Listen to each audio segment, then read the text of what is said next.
Shalom Jemaat Gereja Kemah Injil Indonesia Jajar. Berikut ini ada beberapa informasi sebelum kita mengikuti ibadah. Kantong persembahan untuk minggu ini adalah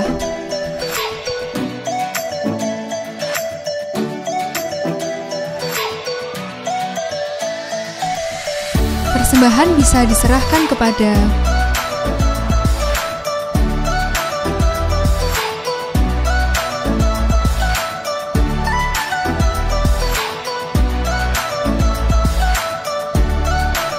atas nama Gembala dan seluruh jemaat, kami mengucapkan selamat ulang tahun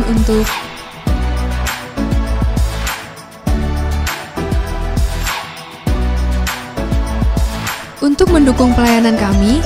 Jangan lupa like dan subscribe YouTube channel kami dan juga follow Instagram kami. Demikianlah pengumuman minggu ini. Selamat beribadah. Shalom, Bapak Ibu yang terkasih dalam Tuhan.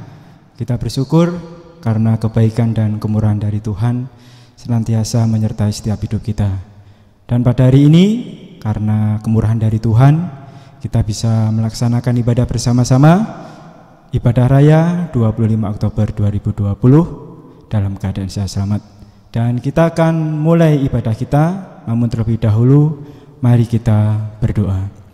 Ya Tuhan, terima kasih untuk segala kebaikan Tuhan, kasih setia dalam kehidupan kami yang Tuhan nyatakan. Dan kami bersyukur Tuhan untuk hari ini atas segala kemurahan Tuhan. Tuhan izinkan kami untuk melakukan ibadah bersama-sama pada hari ini Tuhan. Dan kami mau menyerahkan ibadah kami dari awal, pertengahan hingga akhir. Biarlah Roh Kudus-Mu yang menuntun setiap hati dan pikiran kami ya Tuhan. Ampuni segala dosa kami Tuhan. Di dalam nama Tuhan Yesus kami selalu berdoa dan mengucap syukur. Amin. Amin.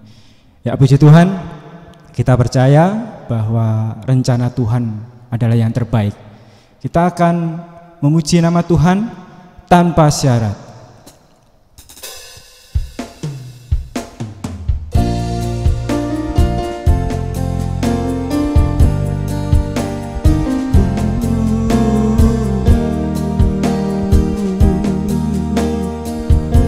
Ku tak menyerah. Ku tak menyerah,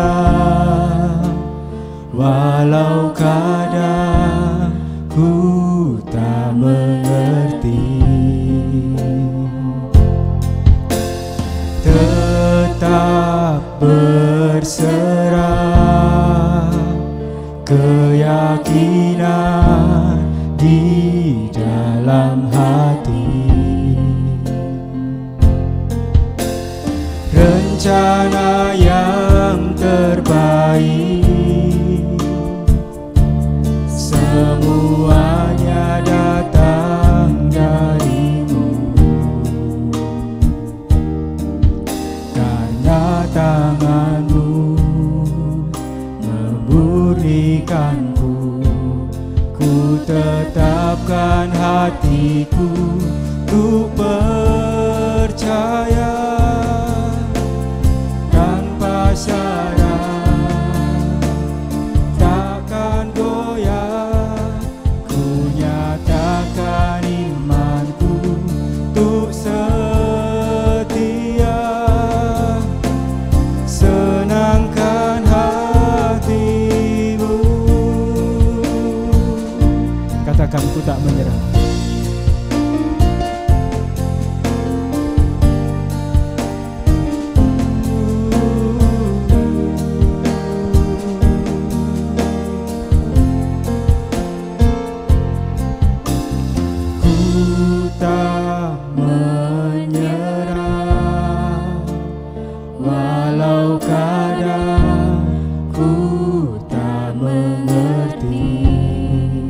Oh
Tuhan.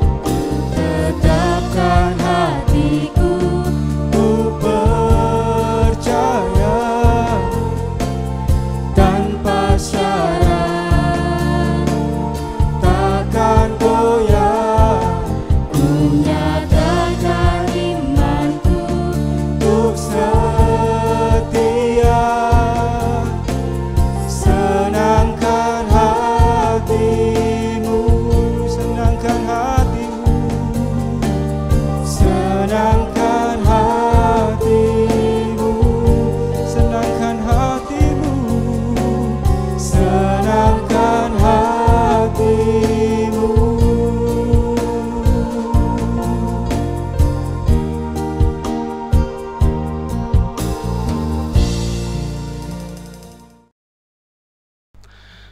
Kita akan berdoa, minta pimpinan Roh Kudus. Kembali kami memohon pertolongan Roh Kudus, karena Engkau yang telah mengilhami kebenaran ini. Kami juga mohon supaya Engkau juga akan menolong kami, menerangi hati dan pikiran kami, serta menerangi firman-Mu Tuhan, supaya kebenaran firman-Mu boleh kami pahami dan tidak berhenti sampai kami memahaminya, kami mengalaminya, sehingga yang berbahagia adalah dia yang mendengar dan melakukan firman-Mu dalam hidupnya dari hari ke hari. Dari awal, pertengahan, hingga akhir seluruh pemberitaan firman-Mu Tuhan, kami bersandar sepenuhnya kepada Roh Kudus yang akan menuntun seluruh proses ini. Terima kasih Bapa, terima kasih Anak, Yesus, dan terima kasih Roh Kudus. Amin. Kita akan membaca firman Tuhan dari surat Filipi pasal 3 ayat 17 sampai dengan ayat 21. Demikian firman Tuhan. Saudara-saudara, ikutilah teladanku dan perhatikanlah mereka yang hidup sama seperti kami yang menjadi teladanmu.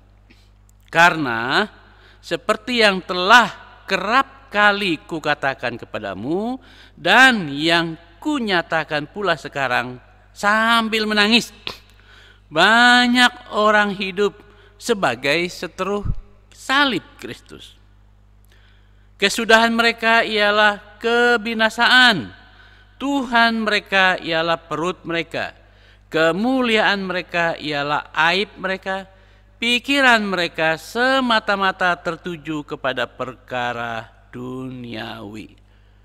Karena kewargaan kita adalah di dalam surga, dan dari situ juga kita menantikan Tuhan Yesus Kristus sebagai juru selamat yang akan mengubah tubuh kita yang hina ini sehingga serupa dengan tubuhnya yang mulia, yang menurut kuasanya yang dapat menaklukkan segala sesuatu kepada dirinya. Jemaat Tuhan yang saya kasih dalam Tuhan Yesus, dari surat Filipi ini kita mungkin Bapak Ibu Saudara dapat menangkap sedikit ya, kalau Kristus menekankan tentang kerajaan Allah, dan di surat Filipi ini berbicara tentang kerajaan surga. Nah, mungkin ada yang jeli melihat di sana, apakah kerajaan Allah itu sama dengan kerajaan surga? Nah, Bapak Ibu sekalian, pada hakikatnya sebenarnya tidak berbeda. Ya, hanya dari fungsinya yang kita akan melihat sedikit berbeda. Kalau kerajaan Allah itu sebagaimana kita bahas minggu kemarin adalah kekuasaan Allah, pemerintahan Allah, di mana Allah memerintah, ya, wilayah pemerintahannya. Sedangkan surga itu adalah tempat, fokusnya itu kepada lokasi atau disebut dengan istananya atau pusat pemerintahannya.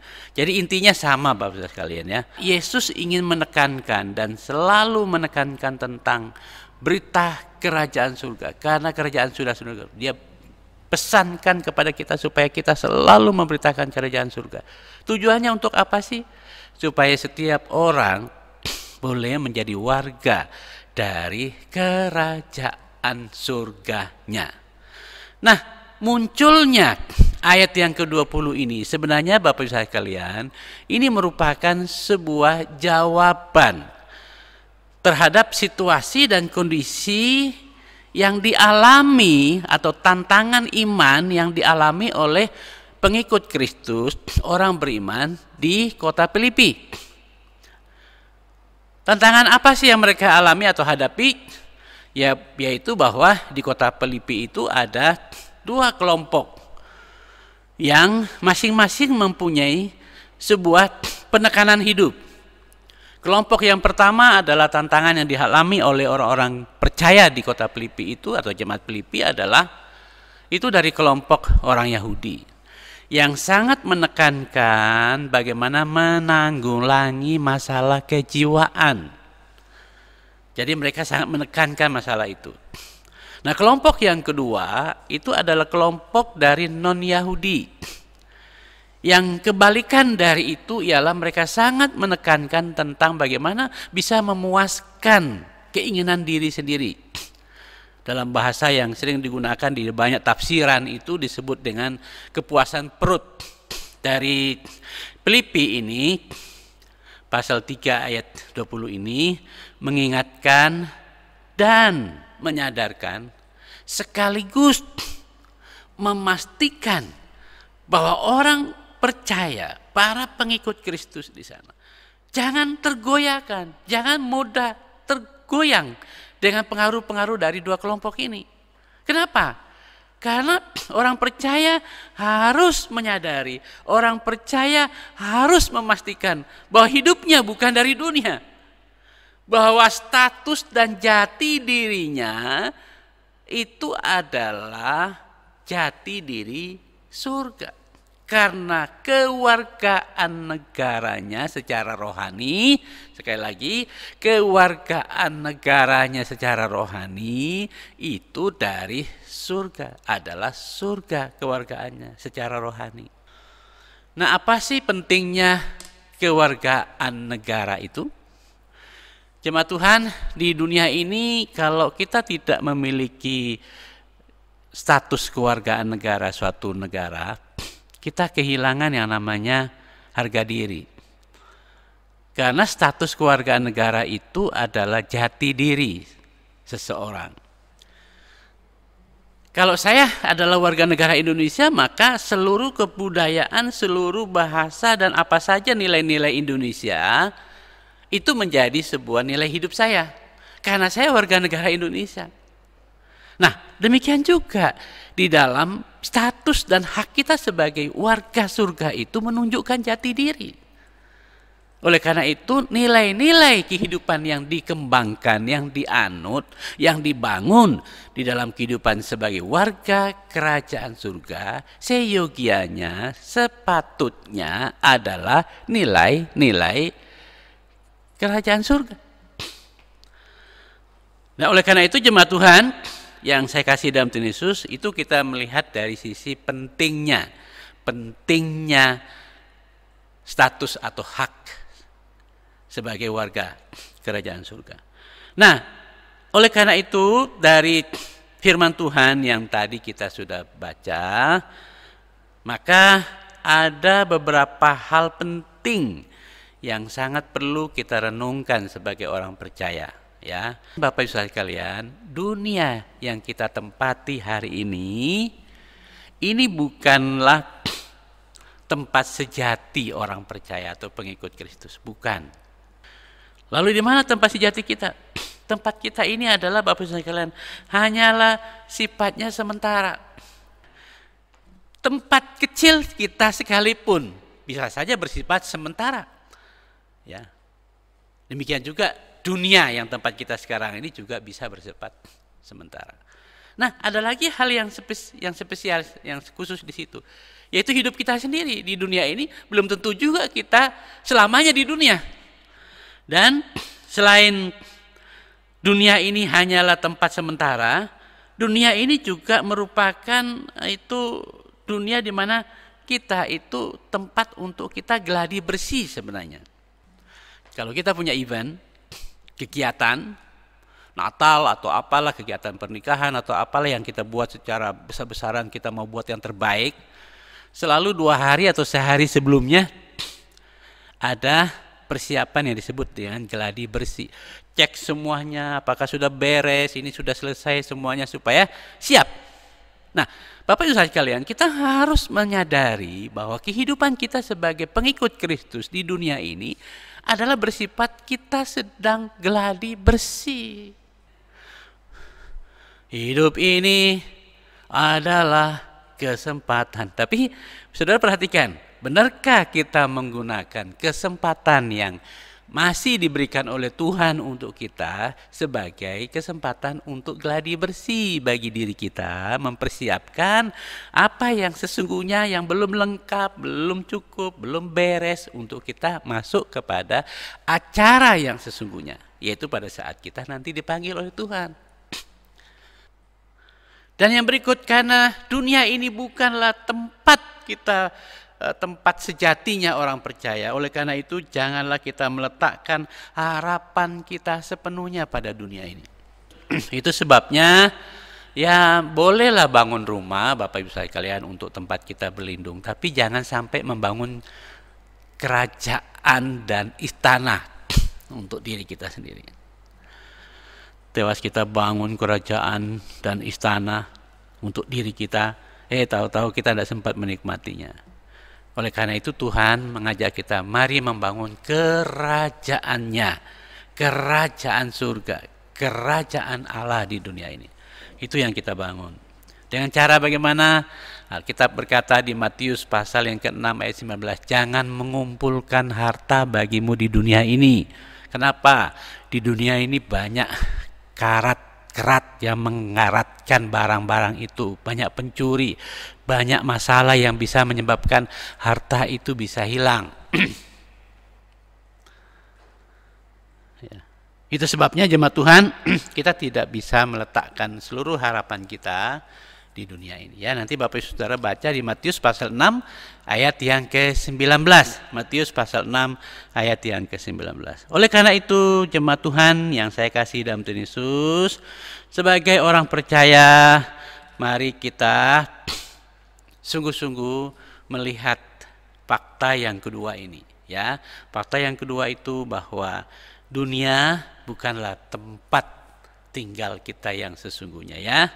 Oleh karena itu orang percaya tidak seharusnya, oleh karena itu sebagai orang percaya kita semua tidak seharusnya hidup dengan nilai-nilai keduniawian, dengan nilai-nilai yang sifatnya dunia, yang sifatnya sementara. Kenapa? Jangan membangun itu dalam kehidupan kita.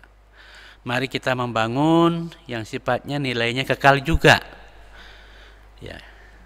Kenapa? Karena yang nilai-nilai duniawi itu, yang sifatnya sementara itu ya hilang juga nanti ya. Walaupun tidak mudah Bapak Ibu sekalian membangun nilai-nilai yang kekal itu, tidak semua orang bisa terima, tidak semua orang bisa memahami, mengerti, apalagi menerima. Tapi itu adalah sebuah kebenaran yang harus tetap kita lakukan. Sesulit apapun, seberat apapun. Mungkin kadang harus membayar harga. Tidak apa-apa. Ya. Itu yang kedua. Jadi yang pertama, pentingnya kita melihat hak dan status sebagai warga kerajaan surga. Yang kedua, kita sudah melihat di sini bahwa dunia ini bukanlah tempat tinggal kita yang sejati. Dan yang ketiga yang kita lihat hari ini adalah tanah air sejati orang percaya itu di mana? Dari Alkitab tadi kita sudah mendapat jawabannya bahwa tanah air, karena saya menggunakan dalam bahasa aslinya. Bahasa Yunani menggunakan warga surga itu adalah dalam bahasa Yunaninya pakai kata tanah air, tanah tumpah darah. Ya, jadi tanah air sejati orang percaya atau pengikut Kristus itu adalah surga. Ya, surga. Jadi surga adalah tanah tumpah darah. Tanah tumpah darah, sama seperti kita lahir di dunia ini, itu merupakan tanah tumpah darah kita, di Indonesia atau di mana, ya. Maka pada waktu kita lahir secara rohani di dalam Kristus Yesus, maka tanah atau tumpah darah kita juga di dalam Kristus di surga. Dan oleh karena itu Bapak kalian, karena tanah air sejati para pengikut Kristus itu adalah surga, maka surga adalah tempat harapan sejati orang percaya. Itulah sebabnya Bapak kalian, kerajaan surga itu harus menjadi tujuan akhir. Nah, kalau itu menjadi tujuan akhir dari kehidupan pengikut Kristus, saya dan Bapak Ibu kita semua, maka itu harus menjadi fokus kita. Fokus utama kita adalah, itulah sebabnya Yesus mengajarkan kepada kita semua di Matius pasal 6 ayat yang ke-33 kemarin kita sudah baca. Carilah dahulu, artinya dahulukan, utamakan kerajaan Allah dan kebenarannya. Karena itu menjadi fokus utama, menjadi prioritas utama orang percaya, kerajaan Allah. Nah, masa Bapak Ibu Saudara sekalian mengaku sudah memiliki kepastian tanah tumpah darahnya adalah surga, tapi fokus kita, prioritas kita bukan itu.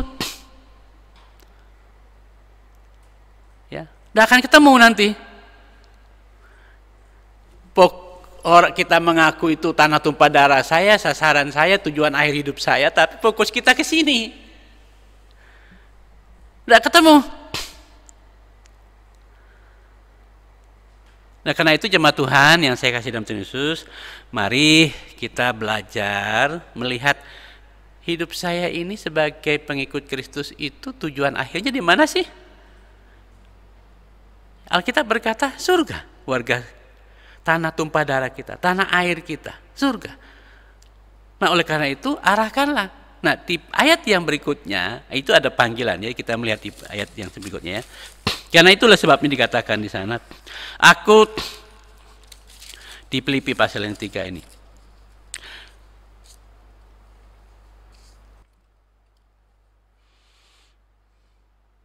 Perhatikan di ayat yang 13. Saudara-saudara, aku sendiri tidak menganggap bahwa aku telah menangkapnya, tetapi ini yang aku lakukan. Kalau itu merupakan fokus kita, maka kita harus melupakan apa yang ada di belakang kita. Fokus selama hidup kita itu harus dilupakan. Ayat yang ke-13 dari pasal 3. Dan selain melupakan, kita harus mengarahkan pandangan kita kepada fokus tujuan akhir hidup kita. Ya, ayat yang ke-13. Kita harus mengarahkan ke sana. Dan bukan hanya mengarahkan saja. Perhatikan ayat yang ke-14. Ayat yang ke-14 sudah baca di sana. Dan berlari. Jadi Bapak Ibu sekalian, bukan hanya ya ke sana fokus saya, tapi kita diam saja. Artinya kalimat itu ya untuk apa kita hanya memandang ke situ, tapi kita berpangku tangan, berdiam, tidak membuat aktivitas untuk bisa mengarah kepada fokus kita. Jadi harus ada tindakan nyata yang diwujudkan untuk membuktikan fokus kita, saya berlari ke arah mana. Jangan berlari di tempat. Harus berlari ke depan, maju, terus maju, dan maju, dan maju, dan maju. Itu namanya orang yang benar-benar punya fokus. Benar punya harapan.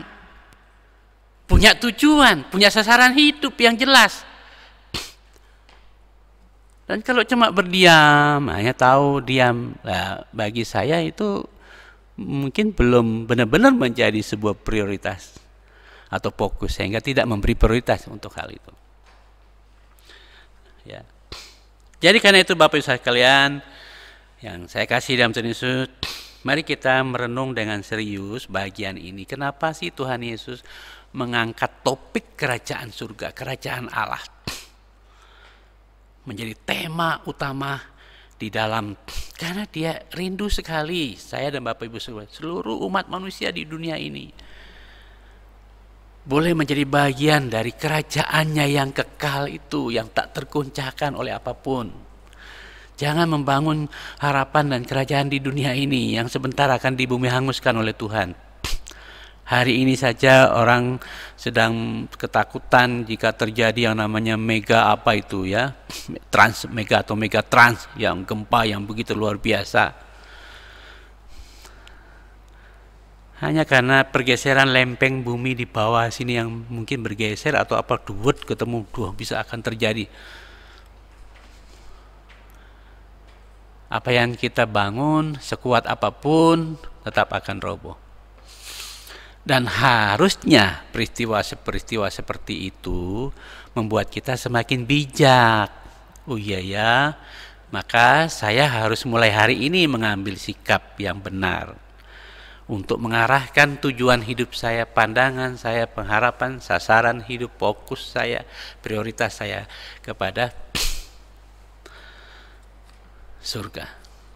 Dan tidak hanya sekedar ngomong, berpangku tangan, tapi harus diwujudkan dengan bukti nyata.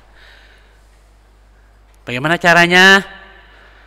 Ya, jika Tuhan meminta kita untuk berbuat ini, berbuat itu, melakukan apa yang Dia mau kita lakukan, ya udah lakukan. Taat kepada Dia.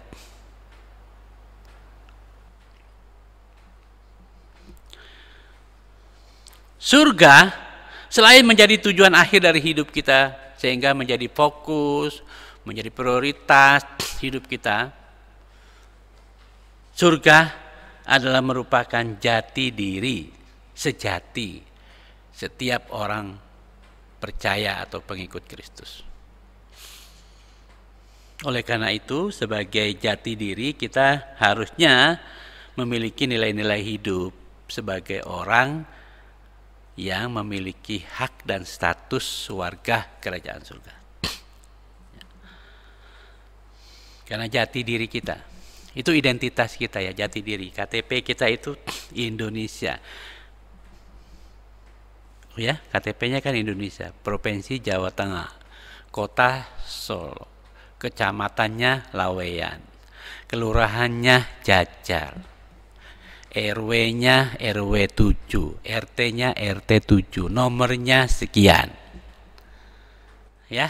Jadi Bapak Ibu sekalian, itu identitas harus lengkap. Nah, pada saat kita ketemu orang, kita menunjukkan identitas kita sebagai warga kerajaan, warga Indonesia. Hal yang sama juga terjadi dalam kehidupan rohani. Kita ada identitas, jati diri sebagai pengikut Kristus. Yang orang lain tahu, oh iya, dia itu orang warga kerajaan surga. Karena itu identitasnya seperti itu, perilakunya seperti itu, sikapnya seperti itu, omongannya seperti itu, prioritas hidupnya seperti itu, ya kan? Jadi orang bisa melihat kok semua gambaran hidup kita itu dari semua yang kita lakukan.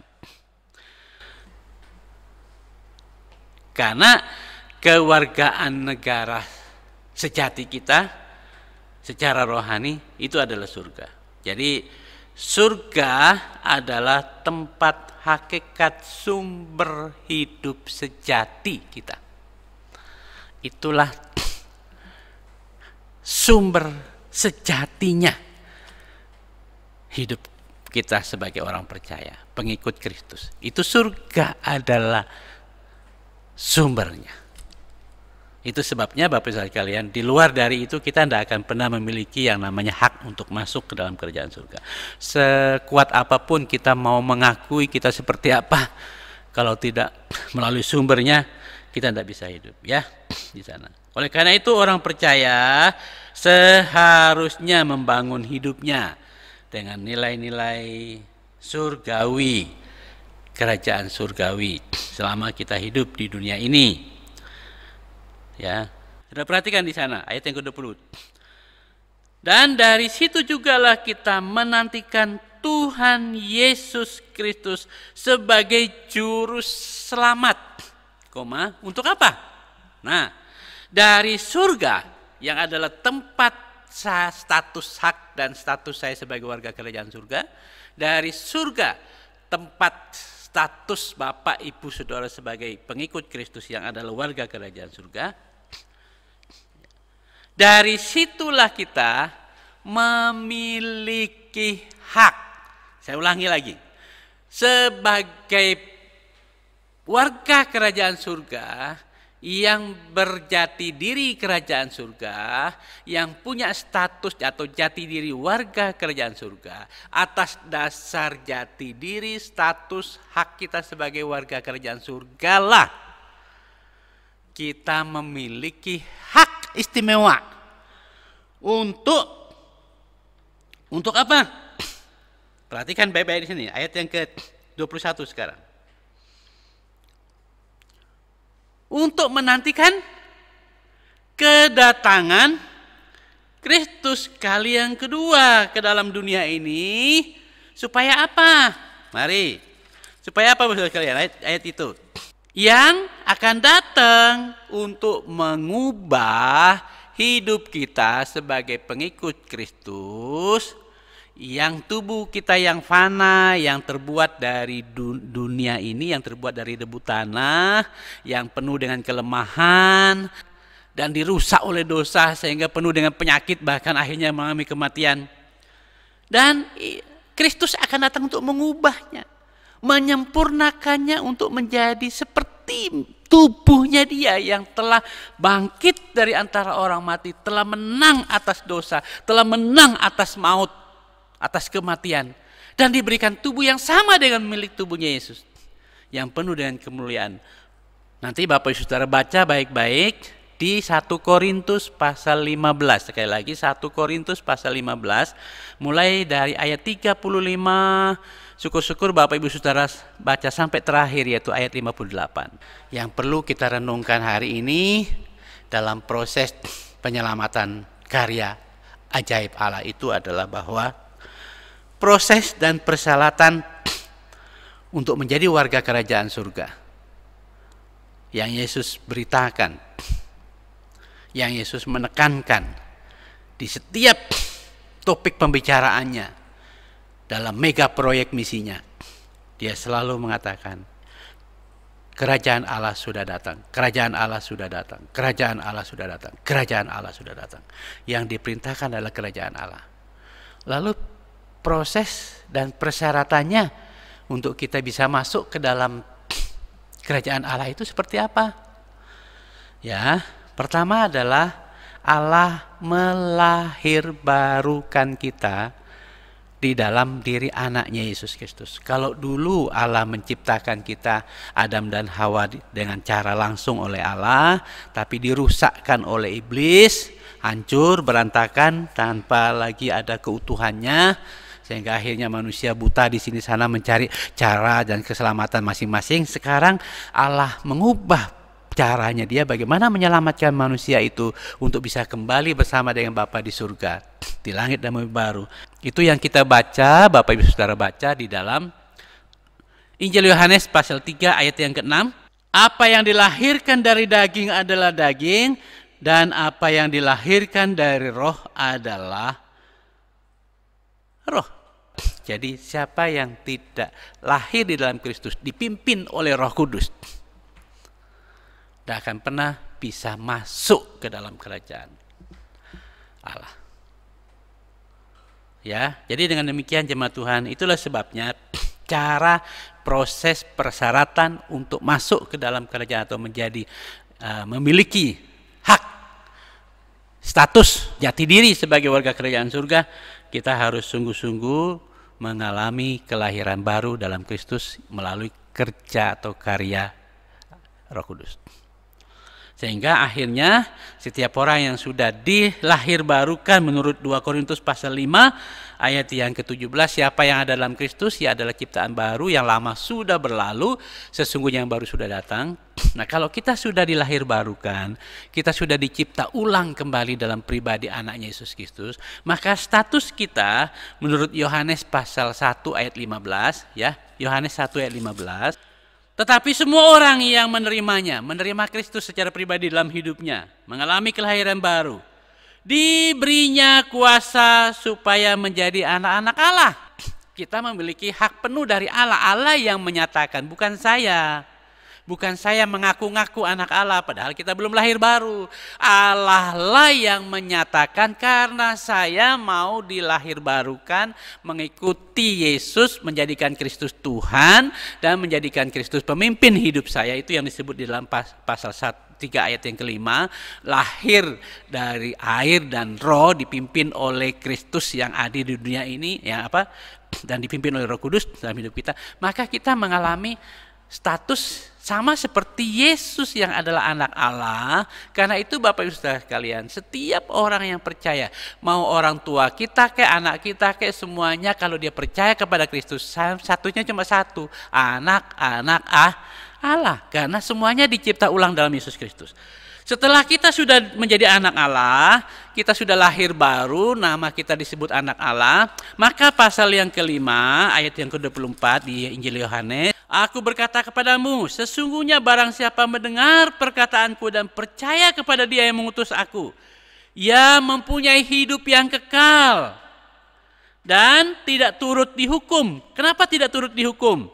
Sebab orang tersebut, saya dan Bapak Ibu Saudara, yang sudah menerima Yesus secara pribadi, mengalami kelahiran baru dalam Kristus, sudah dipindahkan dari status alam maut kepada surga, kepada hidup.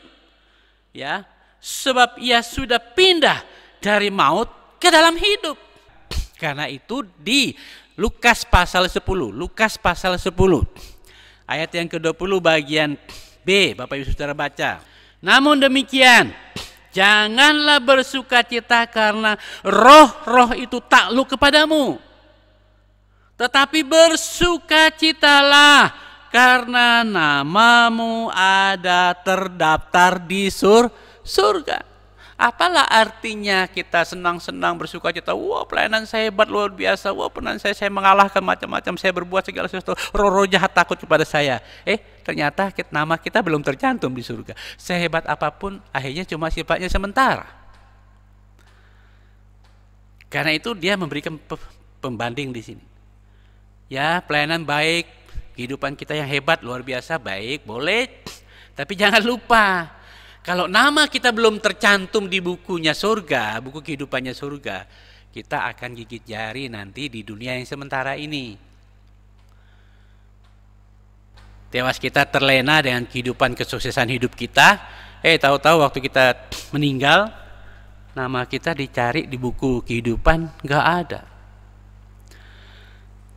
Ya, karena itu harus menjadi sebuah tujuan hidup kita. Jangan-jangan nama kita belum sampai terdaftar di sana, ya. Dan juga sama, juga di Filipi pasal yang keempat, ayat yang ketiga juga bisa kita lihat di sana. Itu hal yang sama, ya. Filipi pasal 4 ayat yang ke-3b sama. Saya akan baca, ya. Perhatikan di sana bagian yang ke-B. Bahkan ku minta kepada kamu juga, Sonsugos, temanku yang setia, tolonglah mereka, karena mereka telah berjuang dengan aku dalam pekabaran Injil bersama-sama dengan Clemens dan kawan-kawanku sekerja yang lain, yang nama-namanya tercantum dalam kitab kehidupan. Jadi perhatikan, Alkitab mencatat orang yang sungguh lahir baru, yang dibuktikan dengan ketaatan mengasihi Tuhan sampai mereka juga ambil bagian dalam pelayanan untuk pengembangan pembangunan kerajaan Allah. Nama-nama mereka tercantum dalam kerajaan surga. Oleh karena itu, coba baca baik-baik di Wahyu 20 ayat 11 sampai ayat yang ke-15.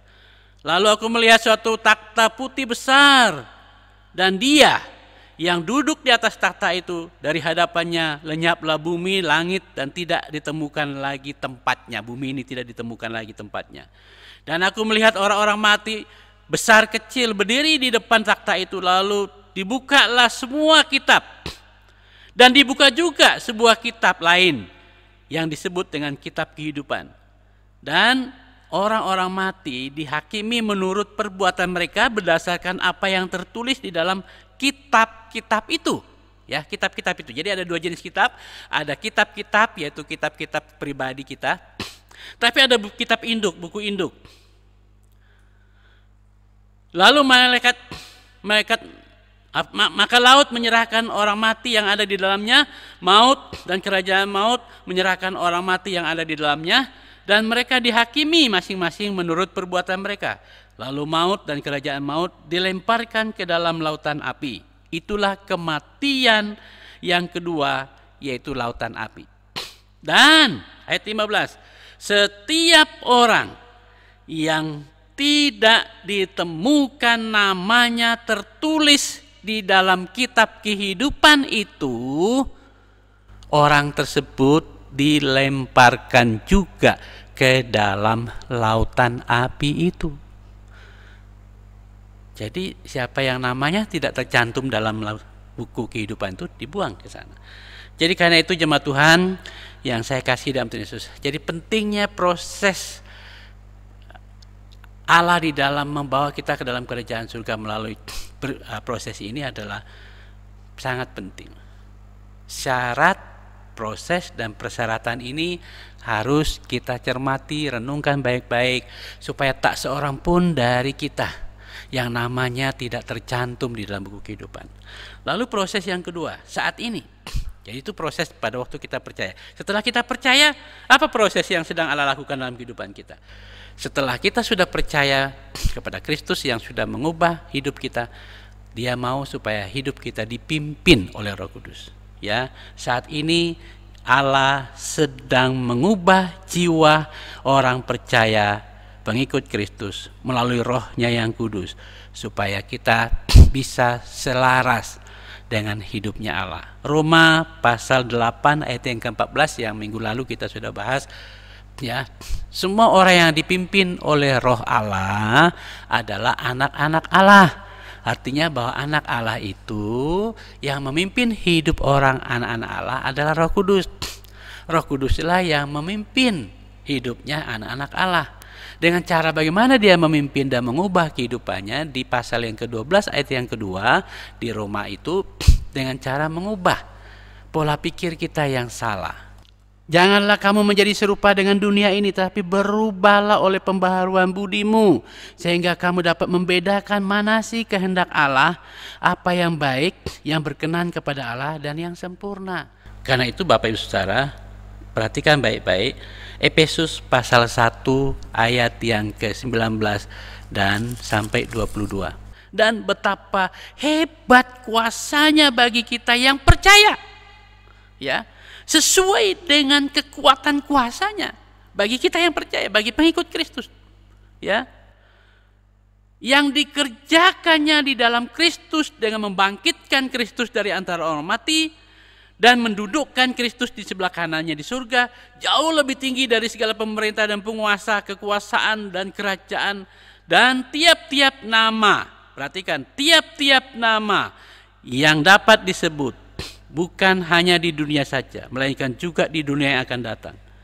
Dan dari segala sesuatu telah diletakkannya di bawah kaki Kristus, dan Dia telah diberikan, Kristus telah diberikannya kepada jemaat sebagai kepala dari segala yang ada. Jemaat yang adalah tubuhnya, yaitu kepenuhan Kristus untuk memenuhi segala dunia ini. Dan karena itu jemaat Tuhan yang saya kasih dalam Tuhan Yesus, kita bersyukur kita memiliki Allah yang benar-benar maha kuasa. Kuasa di dalam menyelamatkan dengan cara yang sempurna, tuntas dari awal sampai akhir. Itulah sebabnya kenapa Yesus selalu mengutamakan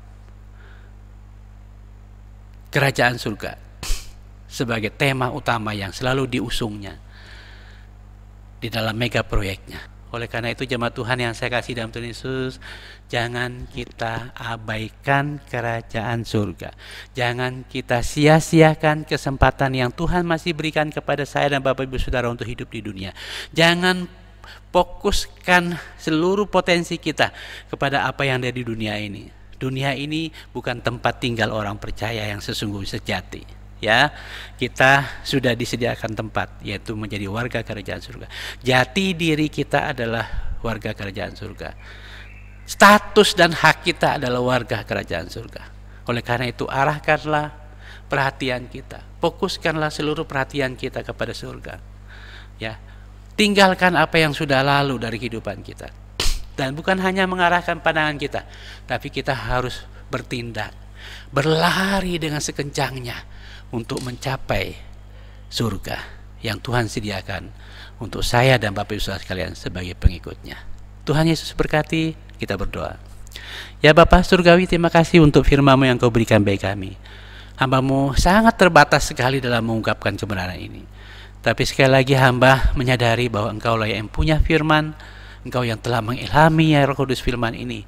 Maka kepadamu pula kami menyerahkan seluruh kebenaran ini, supaya Engkaulah yang akan menyempurnakan firman yang hamba sampaikan dengan keterbatasan ini, serta memeteraikan firman ini kepada setiap anak-anak-Mu, umat-Mu yang mendengar kebenaran firman-Mu Tuhan.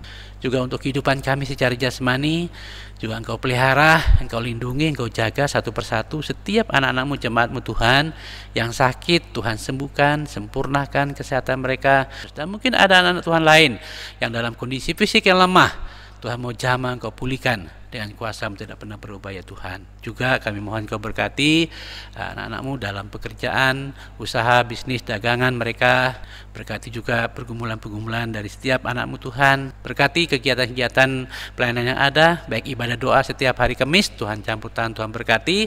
Saudara-saudara kami yang berbahagia dalam pelayanan, supaya mereka boleh bersatu hati di dalam hari berdoa, karena kami tahu kekuatan kuasa kami dalam pelayanan adalah saat kami bersama bersatu hati menyerahkan seluruh hidup kami kepada Engkau yang sumber hidup kami, untuk memampukan kami memberi yang terbaik kepada Tuhan dalam pelayanan kami, dan memberkati juga kami Tuhan, supaya kami juga menjadi berkat bagi bangsa-bangsa di dunia ini, baik melalui gereja Kemah Injil, dalam pelayanan-pelayanan yang ada di dalam dan luar negeri, maupun juga lembaga-lembaga lain yang saat ini sedang melaksanakan isi hati-Mu Bapa di seluruh dunia ini, untuk menjadi alat-Mu yang sungguh luar biasa di tangan-Mu, untuk membawa kerajaan-Mu Tuhan, supaya sungguh kerajaan Tuhan semakin memenuhi dunia ini, dan kami memiliki sebuah kepastian hidup bersama-sama seluruh bangsa di dunia ini untuk masuk ke dalam kerajaan surga-Mu Bapa. Terpujilah Engkau kekal selamanya Tuhan kami Yesus Kristus. Kami serahkan seluruh hidup kami, pelayanan yang kami lakukan, bahkan persembahan yang baru saja kami persembahkan, baik milik-Mu yang kami kembalikan, persepuluhan, baik itu benih Injil, untuk Injil, maupun persembahan sukacita kami, sukarela kami, ucapan syukur, dan semua pelayanan yang kami lakukan, doa kami kiranya untuk kemuliaan nama Tuhan. Ampuni kami Bapa, kami sadar banyak kekurangan, kelemahan, kelalaian, keterbatasan kami menyembah dan melayani Engkau. Kami mohon supaya Engkau memberkati kami untuk menjadi berkat bagi segala bangsa, lingkungan, masyarakat di mana kami berada. Olehnya, saudara-saudara yang kasih dalam Tuhan, terimalah berkat Tuhan, Allah Bapa dan Allah Anak, serta persekutuan dengan Roh Kudus akan senantiasa menyertai, memelihara, dan meneguhkan saya dan Bapak Ibu saudara sekalian secara utuh, terpelihara dalam pemeliharaan yang sempurna, baik jiwa, roh, bahkan tubuh kita terpelihara tanpa cacat di hadapan Tuhan, mulai hari ini sampai Yesus datang kali yang kedua menjemput kita, anak-anaknya. Amin, amin, amin.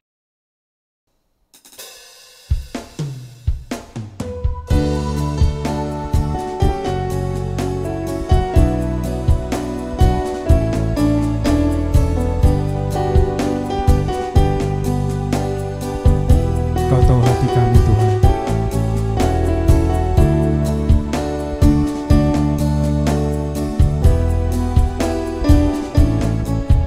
Kau tahu hatiku Tuhan. Kau tahu rinduku Tuhan. Kau tahu harapku,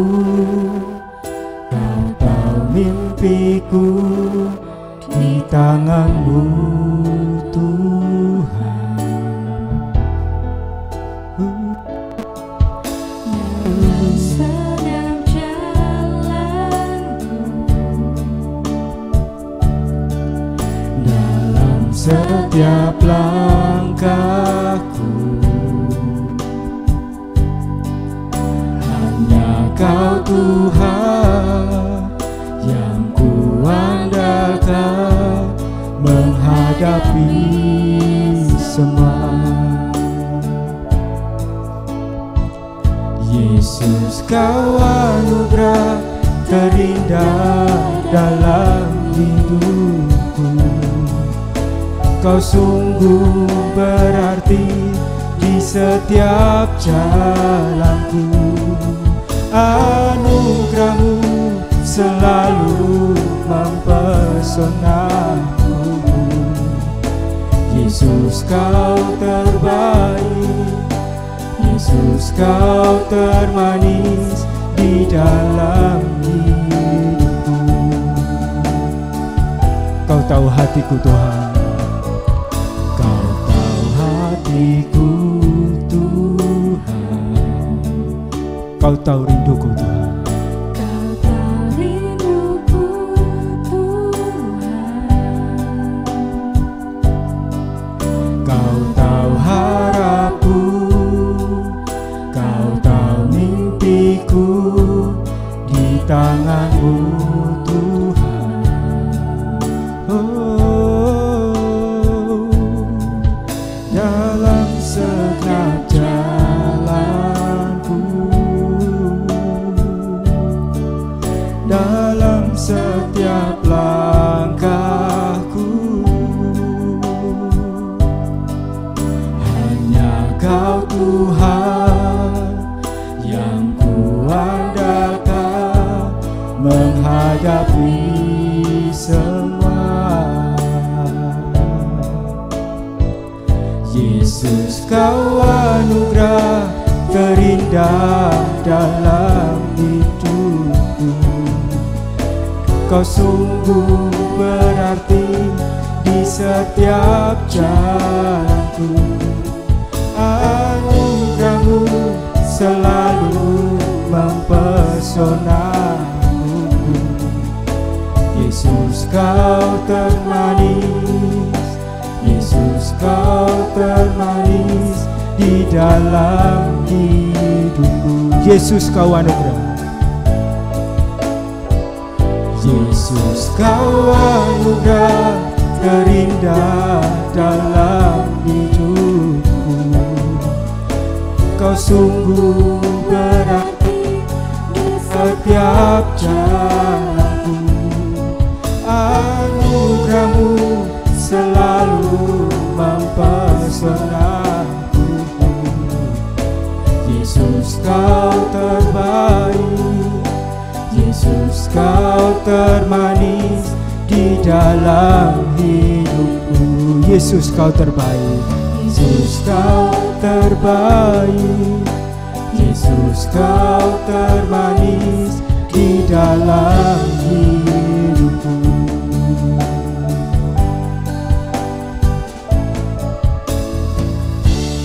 Ibadah kita selesai. Tuhan Yesus memberkati.